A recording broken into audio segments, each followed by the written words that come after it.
Well, having algorithmic skill as a part of your experience is crucially important, in my opinion. It allows you to approach a computer science problem in a totally different way.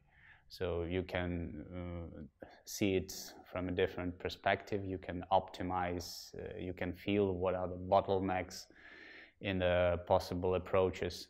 And it actually allows you to find a way of solving that problem.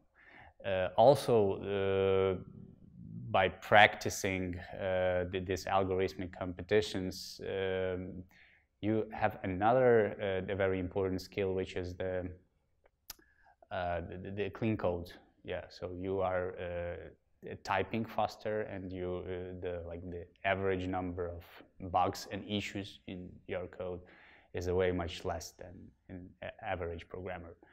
So that's a good skill, and that's another level of programmers in comparison to a regular market engineer.